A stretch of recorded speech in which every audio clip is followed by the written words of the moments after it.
নমস্কার বন্ধুরা, আজকের ভিডিওর আলোচনার বিষয় হচ্ছে বিয়ের তারিখ ঠিক করার সময় মাথায় রাখতে হবে এই বিষয়গুলি।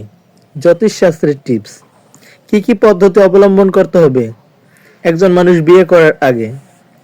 বিয়ের নৈপথ্য থাকে মাসের প্রস্তুতি আয়োজন, তবে সবচেয়ে কাজ হলো বিয়ের তারিখ ঠিক করা। জ্যোতিষশাস্ত্র অনুযায়ী বিয়ের তারিখ বাছাইয়ের ক্ষেত্রে বেশ কিছু দিক খেয়াল রাখা উচিত।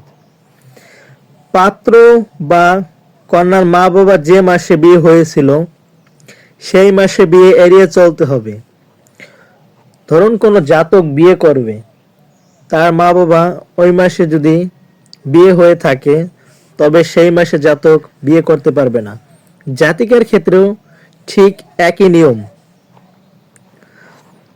বাড়ির বড় সন্তান যেন জ্যৈষ্ঠ মাসে বিয়ে না দেওয়া হয় সেই দিকে খেয়াল রাখতে হবে, কারণ জ্যৈষ্ঠ মাসে কোনো জ্যেষ্ঠ কন্যা বা পুত্রকে বিয়ে দেওয়া শাস্ত্র অনুযায়ী উচিত নয়, এতে অকল্যাণ হয়।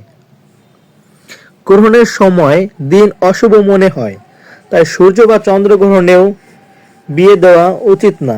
এমনকি অষ্টমঙ্গলা বা দিগমনেও বিবাহ দেওয়া ঠিক না। 4. বলা হয়ে থাকে ভাদ্র ও চৈত্র মাসে বিয়ে সম্পর্কিত কাজ এগিয়ে নেওয়া উচিত না। ভাদ্র ও চৈত্র মাস বিয়ের জন্য গ্রহণযোগ্য না। 6. নক্ষত্রের দিকও মাথায় রাখা প্রয়োজন।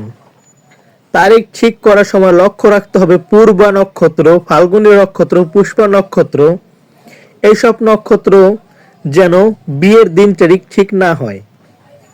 পুষ্পা, ফাল্গুনী, পূর্বা এইসব নক্ষত্র বাদ দিয়ে বিয়ের কার্যক্রমের দিন তারিখ ঠিক করতে হবে। অন্যদিকে বৃহস্পতি ও শুক্র দ্বিগোচরে থাকে আর তা অস্ত থাকে, তাই এই লগ্নে বিয়ে দেওয়া নৈবত্য। অবশ্যই তিথি স্থির করতে হবে বিয়ের জন্য। ভিডিওটি ভালো লাগলে অবশ্যই লাইক, কমেন্ট, শেয়ার করবেন এবং আমাদের পাশে থাকার জন্য সাবস্ক্রাইব করবেন। ধন্যবাদ সকলকে।